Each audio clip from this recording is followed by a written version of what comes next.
verse 3:8, King of Shapes. Starting from there, verse 3:9, carved and ruined.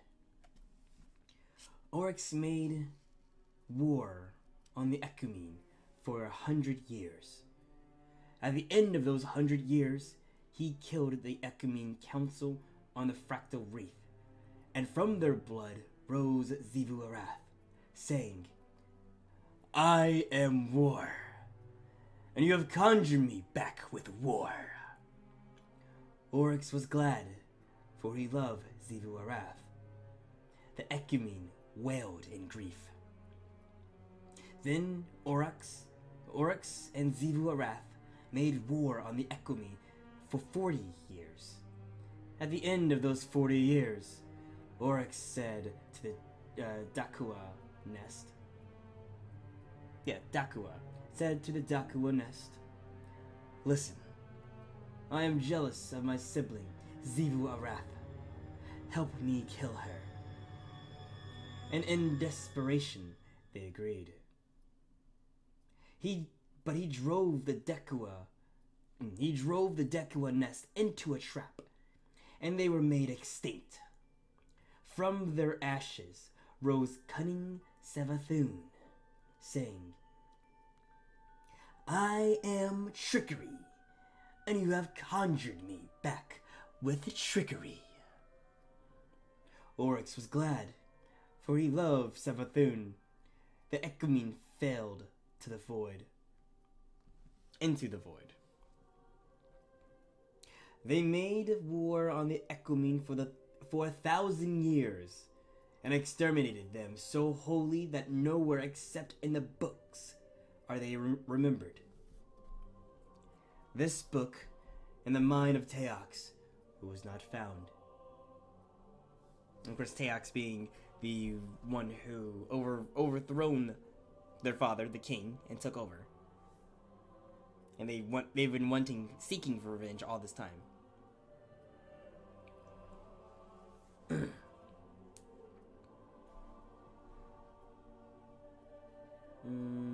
And Savathun said, King Oryx, how will we feed our worms? Did you use my plan?" Oryx told the hive, I am the taken king, and here is my law. You thrall, each of you will claw and scream, and kill what you like. Take enough killing to feed your worm, and a little more will... Take enough killing to feed your worm, and a little more to grow. Tithe the rest to the acolyte who commands you. You acolytes, lead your thrall into battle. Take enough killing to feed your worm, and a little more to grow. And take the tithe of the thrall you lead. Then tithe the remaining to the knight or wizard who commands you. Thus, you pay tribute. You knights and wizards, lead your followers in battle. Take enough devastation to feed your worm, and a little more to grow. And take your tithe of your followers, and then take another portion, as much as you dare, and use it for your own purpose. But if it's too much, your peers will kill you and take the rest. Then tithe the remaining to the ascendant you serve. An ascendant who will be among the hive, who greater enough tribute to enter the netherworld. They will pay tithe to those above them. And thus, the tribute will flow up the chain, so that Savathun and Zivu-Arath and myself will be fed by the greater river of tribute. And we will use that excess to feed our gods, and to study the deep. Thus all worms will be fed. As long as we continue our crusade.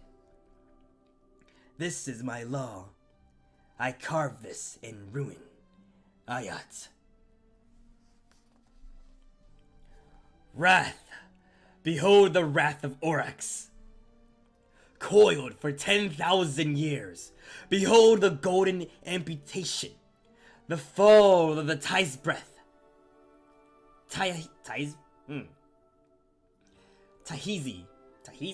Tashi Beth. The amputation, the fall of the Taishibeth, the end of an age. We beat the worlds of the Taishibeth like skull drums and howl in joy for the black war moons as they ram silver orbitals and gleaming star webs.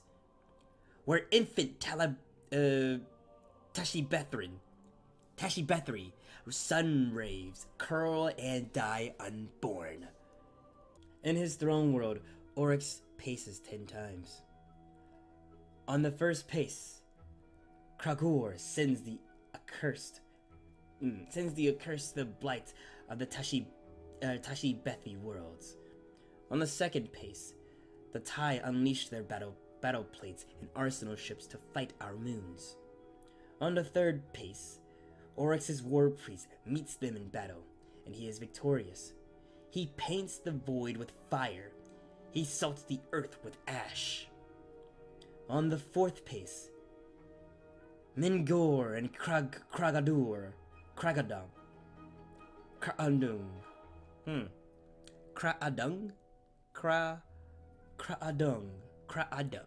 Okay. On the fourth pace, Mingor and Kraadung, dyed knights, go to the Raven Bridge, and they stand on it and kill the Tai for 10 years. On the fifth place, the Tai Emperor Raven comes home to her bridge, and she cuts a moon with her talons. She cuts it open and kills its brood. On the fifth pace, the Tai Emperor Raven comes home to her bridge, and she cuts a moon with her talons. She cuts it open and kills its brood. On the sixth pace, Oryx speaks, saying, Listen to me, Emperor Raven. I will describe to you your last true shape, which is written on my tablet. He puts out his fist, full of black fire. He swallows up the Emperor Raven with a wound. Ayat! Only Oryx knows this power, the power to take. On the seventh pace, the perfect raven comes out of Oryx's wound, and she spreads her wings across Taishibeth. Never again is a Taishibethi child born. She is perfect. She enacts the will of Oryx. On the eighth pace, the Tai say, Listen, you are spoilers. You are sphincters and excreta. You rot. Why do you kill?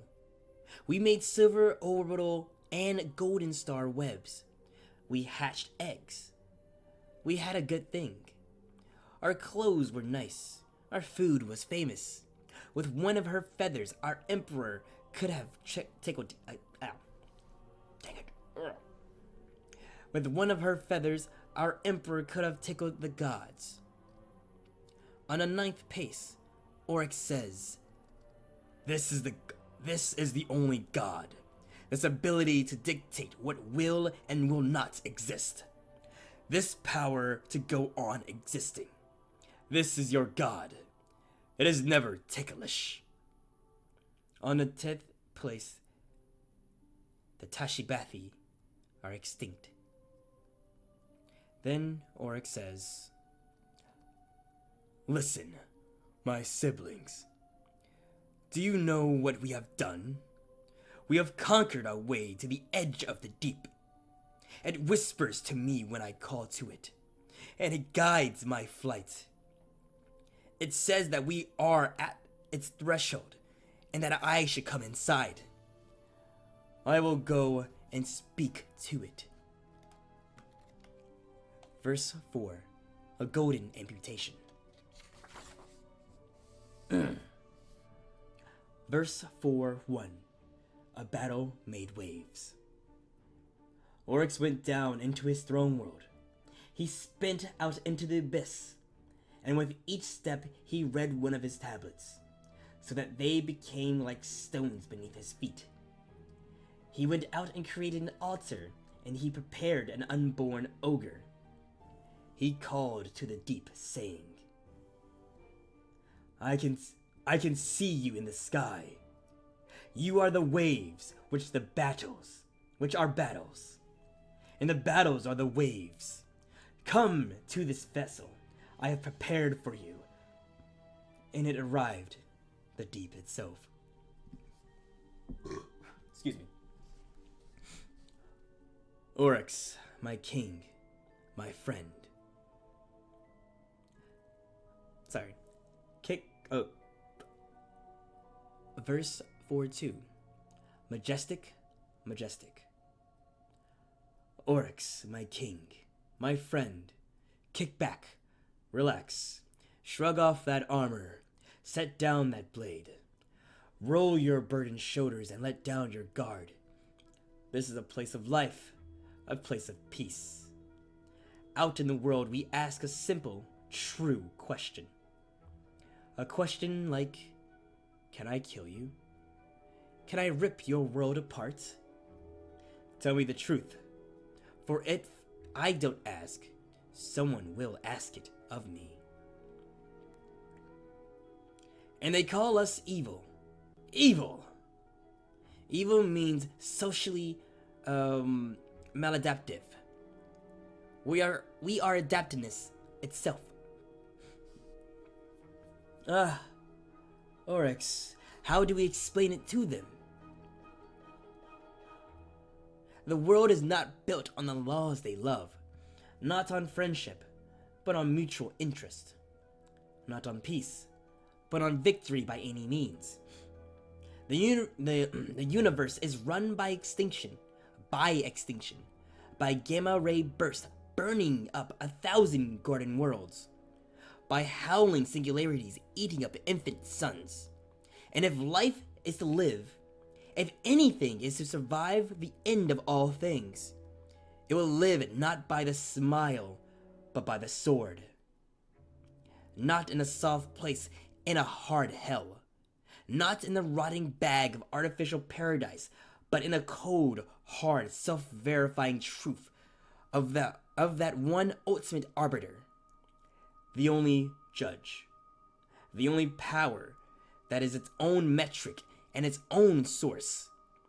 Existence at any cost. Strip away the lies and truces and delay tactics they call civilization. And this is what remains. This beautiful shape. The fate of everything is made like this.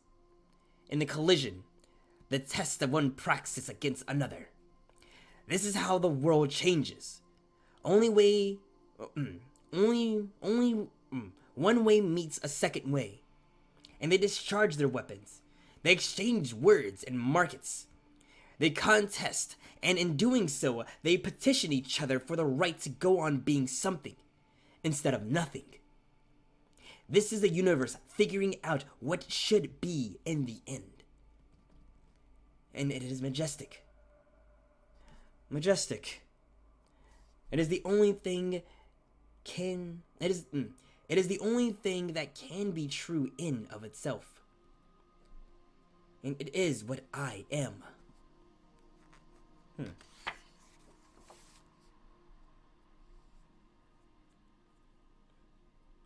Verse 4:3. When do monsters have dreams? I'm walking down the road.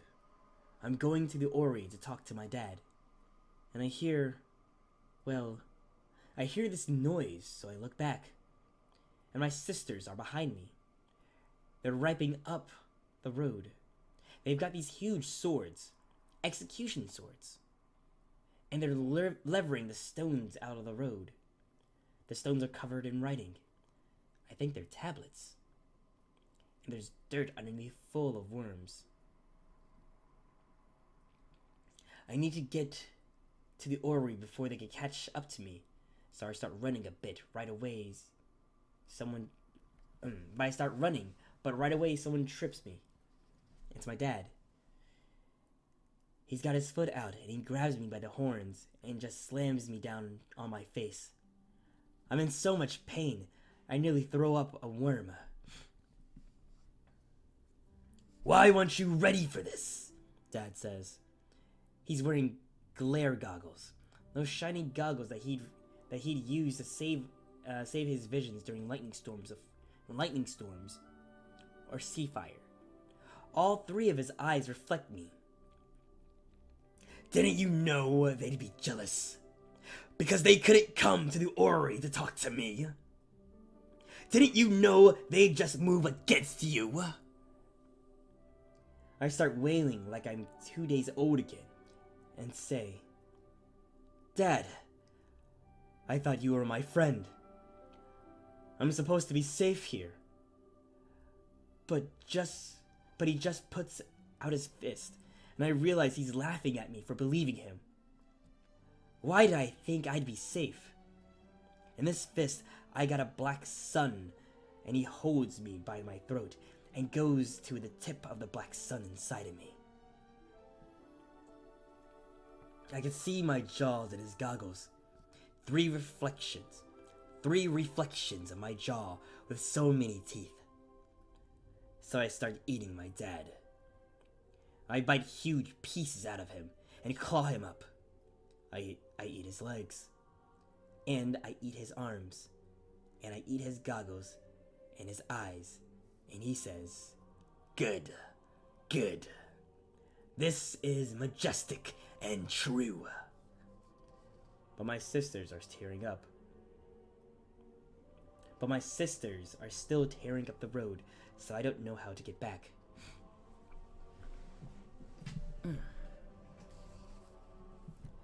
Sometimes I wonder if I'm nihilistic. I don't do much except break things. That's what they say about me. We could have had a great civilization if it weren't for that damn oryx. That damn hive. They don't believe in anything but death. By the way, this is verse 4. More beautiful to know. The only way to make something good is to make something that can't be broken. And the only way to do that is to try to break everything. I'm glad to learn that the universe runs on death. It's more beautiful to know. But I'm lost somewhere strange. I think that Savathun and Xivu Arath are trying to steal the tablets from me.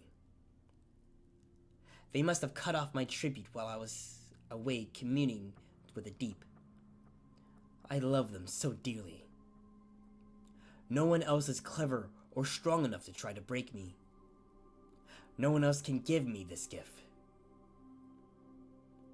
Once, long ago, I killed Xivu Arath and her war.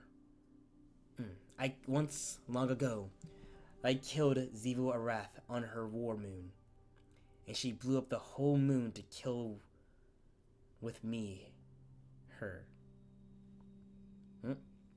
Hold on. Once, long ago, I killed Xivu Arath on her war moon, and she blew up the whole moon to kill with me, her. Yeah, that's okay, that's what it says. Okay. She was laughing in joy. I laughed too. A whole moon. A whole moon. It was a waste of a moon. But it taught me how to save myself from exploding worlds, which was necessary to fight the Ekumene. I love mighty Xivu more than the moon loves the tide. I'll kill her for this, over and over, forever and ever. When I get home from my wanderings in the deep, and I take back my throne, I'm going to have children. That's what I need. Sons and daughters to love and kill. Verse 4-5. Love is war. Xivu upon Oryx, uttering by Xivu Arath, sibling of Oryx.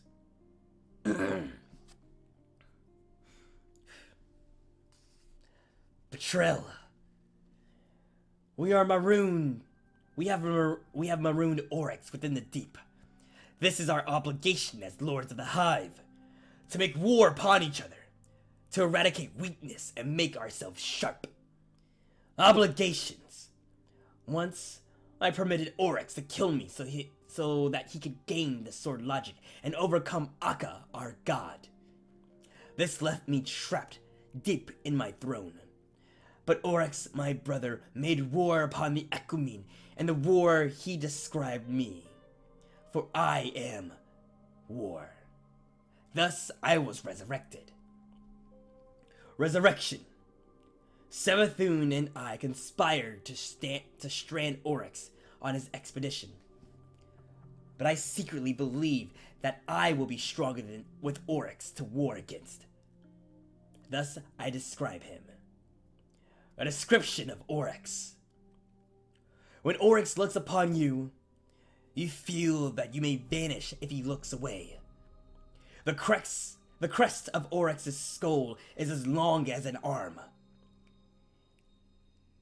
In the course of its life, a thought moves from one end to another. Upon his crest, I have painted a line in my blood, so that he will remember me. Each of Oryx's fangs has the precision of a finger, and the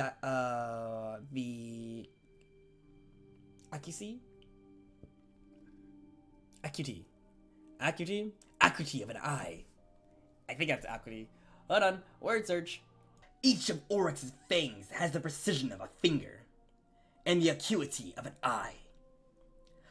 Although he was born at the bottom of the universe, and taught to burrow, Oryx has grown wings.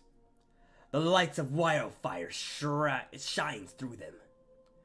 Oryx teaches, but he will not be taught. Oryx's body is corded with strength. His sinew and his muscles are strong as his children, and his children are the strength of him. Oryx wears a remnant of worm silk, made from the call of gods. The voice of Oryx may cause two different numbers to become equal. Oryx, my brother, is the bravest thing I know. Upon fundament, he learned that we were the natural prey of the universe, the most frail and desperate of things. He thought about this carefully, and he found a way to fix it. He made us strong. He will lead us into eternity. Oryx, my brother, loves me, and this love is war.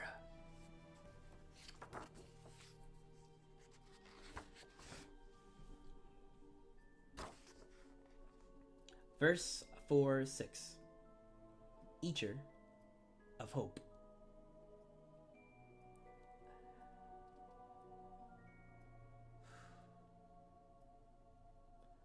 You are Crota, my son. Welcome. I have fought my way out of hell to make you. I have fought my traitor siblings, and I fought the swarming corpses of Akka, and cut my way back into my own court. The high war which had been usurped. Once I had made war with Savathun, and crippled her tribute so that she could never challenge me. I once had tricked Xivu Arath, and poisoned her tribute so that she could never again try to take my tablets. And once I had arranged my own lineage so that I would be the greatest among the Hive, and secured my throne. Then I found a mother to make spawn. One of those spawn was you. Your life will be battle too. You will have to win your place at the High War. I will give you nothing except this. Your first sword, and this name I have prepared for you. We fight a war against false hope, Crota. We chase a god called the Traveler, a huckster god who baits young life into building houses for it. These houses are unsafe, for they cannot stand against my hive. And these houses are a trap, for they lead young life away from the blade and the tooth, which they are tools of survival and the means of ascension. Only when the Traveler is extinguished will the universe be free to arrange itself, and assume by ruthless contest its final, perfect shape. A shape which depends on nothing but itself. Thus I name you Crota, Eater of Hope. There is an oath upon me, Crota my son. An oath against the wretched Teox. This I do not give to you. It is for me, your father, to bear. Let's go meet your aunts and uncles. Verse 4-7. Shapes. Points. Look at you! Already you are grown, my daughter. Already you're a wizard. God damn it. Fuck! Memes have fucked up my brain so much! Okay, hold on. Let me get some water. Fucking try that again. Literally, I just thought you're a wizard, Harry. God damn it. Alright. Verse 4-7. Shapes. Points. Look at you. Already grown, my daughter. Already you are a wizard. I have been away so long. Have I been away for so long? Now you are Ir Anuk, and Savathun cackles and rages about your brilliance. You have written 11 axioms describing the ascended places, our throne world. You have announced that you would kill one of these axioms. Excuse me. As Akka would kill the truth. And in mantling Akka, you will become a god, as I am. If you try it, I may kill you, or I may applaud you. If you try it, I may kill you, or I may applaud you. Well done. I brought you this bitter acid for your celebration.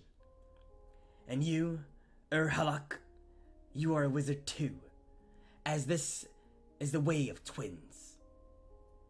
I have been with Zivu Arath, who complains that you have been made a song. I have been with Zivu Arath, who complained that you have made a song, and sung it in her throne world, and killed everyone who listened, quite irrevocably. I have been with Zivu Arath, who complains that you have made a song, and sung it in her throne world, and killed everyone who listened, quite irrevocably. Will we have songs instead of swords and boomers? What have you made for me? It is a tooth shaped like death. I will keep it in my mouth. What have you written for me? It is a course of the Nika.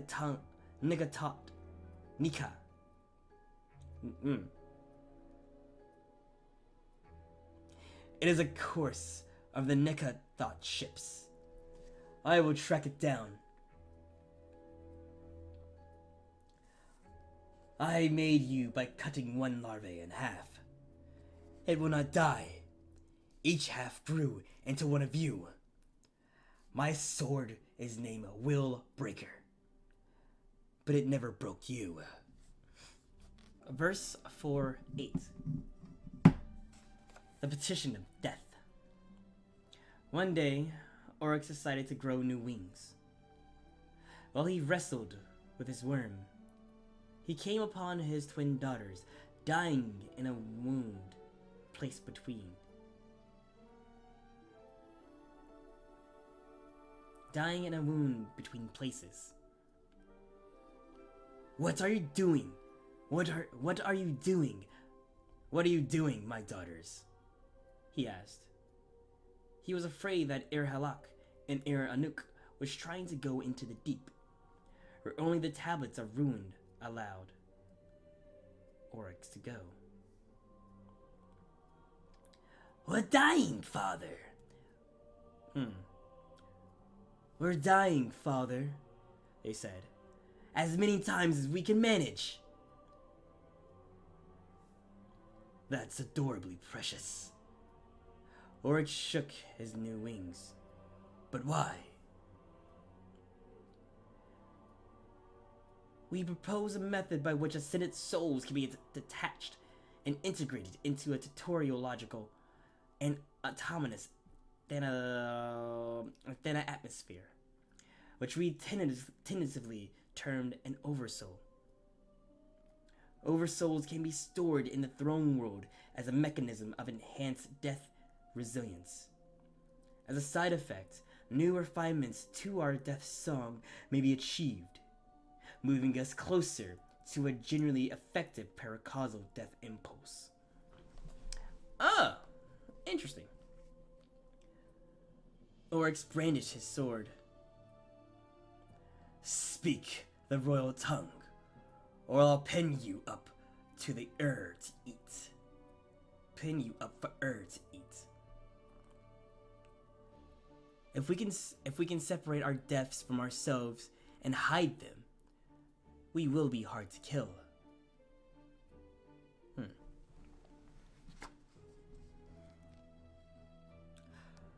Oryx went to his son Crota.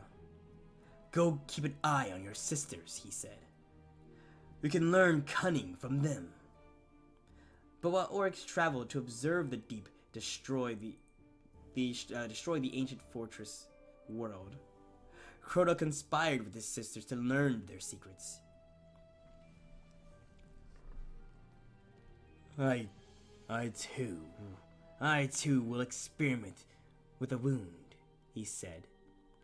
With his sword, Crota cut open a new wound into a new space, and where he thought he might obtain a secret power. Out of this wound came machines called Vex. They invaded Oryx's throne world. Okay. And the secret power, right? Verse 4:9. Open your eye, go into it. The Vex clattered around, constructing large platforms. At first, their constructions were deranged, because they didn't understand the stored logic, which defied all rules in Oryx's throne world. The geometry perplexed them. I'll cut them apart, Crota said. But just then, the Vex ritual of better thoughts manifested a mind called Koria. Blade transformed. Koria deduced the sword logic. I have to kill everything, Koria resolved. Then I will be powerful. Crota's gate began to emit warrior Vex, huge and brassy. He leapt forward to fight them, but they blinked away. After they fled from Crota, they killed 2,000 of Oryx's acolytes and 10,000 of his thralls. Soon, they had established themselves as power in this world by right of slaughter. See, I never got to the story. I knew of it.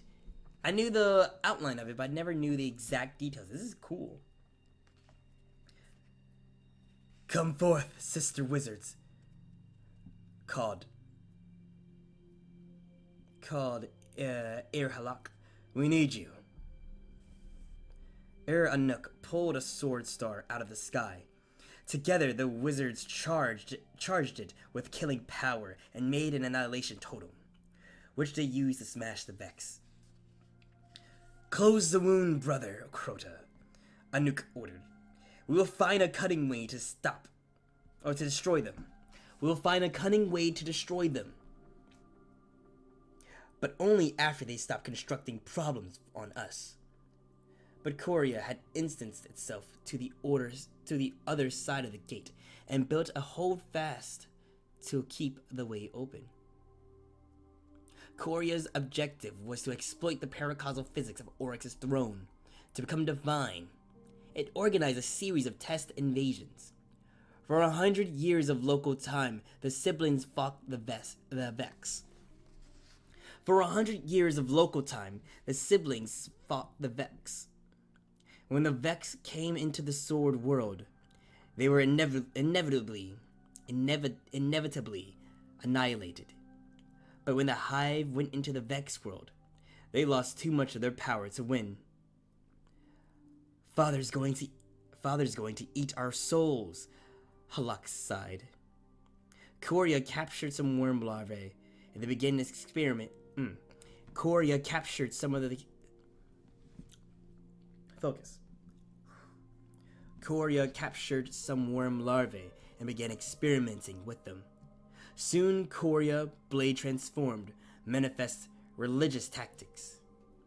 By dictating worship at the worms, Korea learned it could alter reality with mind ontopathogenic effects. Korea learned it could alter reality with mild ontopathogenic. Korea learned it could alter reality with mild anthropogenic effects.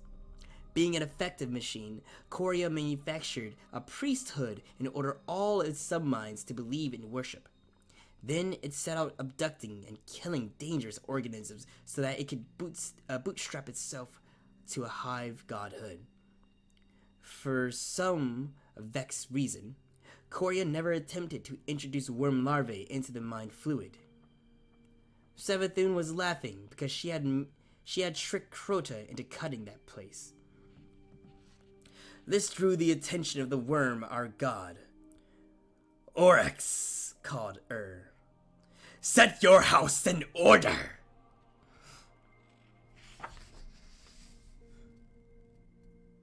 Verse 410.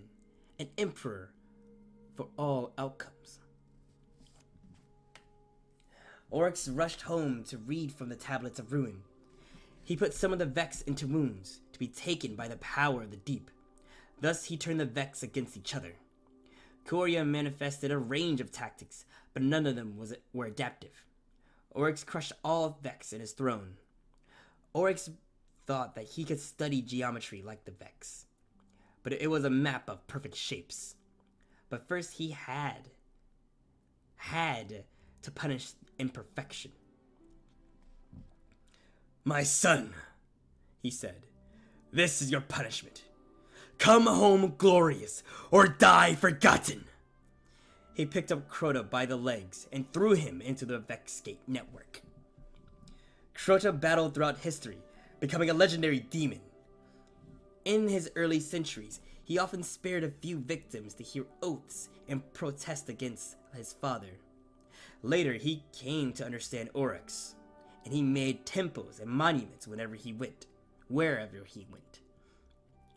Meanwhile, Oryx brooded on the Vex. I've met a worthy rival, he said.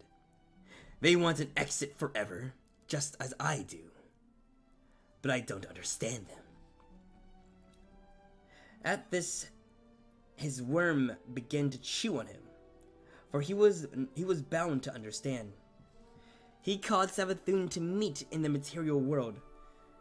She told him that the Vex worked tirelessly to understand everything, so that they could build a victory condition for every possible end state of the universe.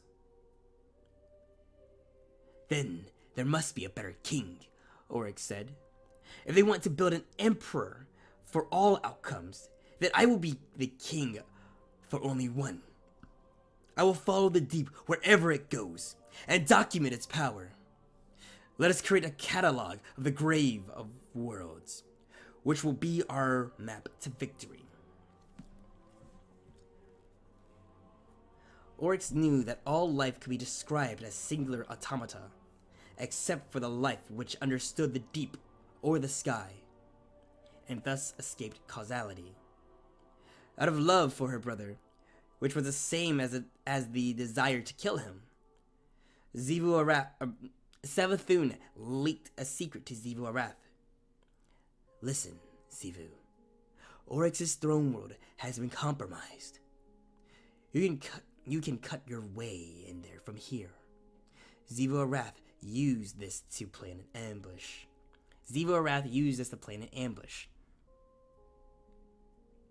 But Oryx was too canny. The Taken King said to his court, "The High War. My throne world is vulnerable. I'm going to move it." "Where?" asked Kagor, world renderer. "Into a mighty dreadnought," said Oryx.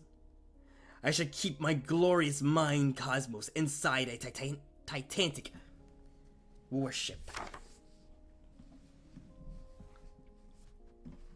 Verse 4:11. Dreadnought.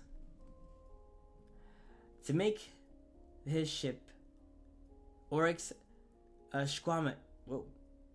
scrimshawed one piece of Akka, who was dead but far from gone. He stole the hammer of Xivu Arath and the scalpel of Savathun, and he armored a ship in baneful armor. When Oryx had built his dreadnought, he pushed his throne world inside of it.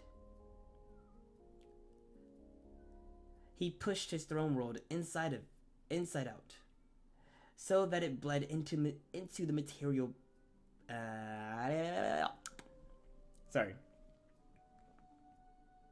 He pushed his throne world inside out, so that it bled into the material space of the dreadnought. They were conterminous of allied. They were coterminous and allied. Coterminous. They were coterminous and allied, his ship and his sin. The dreadnought was within the throne of Oryx, but the throne of Oryx was a dreadnought. The dreadnought. Ayat. This required a verse from the Tablets of Ruin. The whole court worked together to push Oryx's throne inside out.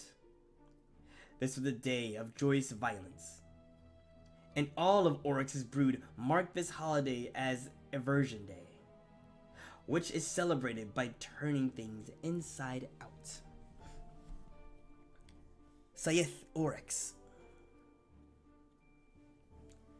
Go out to the universe, my court. Gather tribute for me. Send it home to my ship. When I call you, walk up that tribute to my court. I will prepare for a long voyage.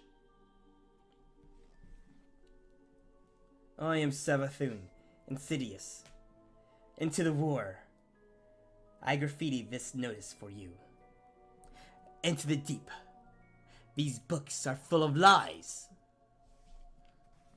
Now Oryx's throne was safe from incursion, because it moved so nimbly. Oryx attacked the harmonious flotilla, invincible, who guarded the Nietzsche thought ship. When the flotilla surrounded his dreadnought, Oryx put down his sword into the hull, and he used the power of the deep. and the clever systems his daughters built to push his throne world out into mere reality. By wrath and confidence, he filled space with an egg of his throne. It swept up like a ghost star to mash the harmonious flotilla invincible. Oryx broke the last word of their name. In the Nietzsche thought ship, Oryx hoped to find the location of the gift mast, which has been left behind by the traveler.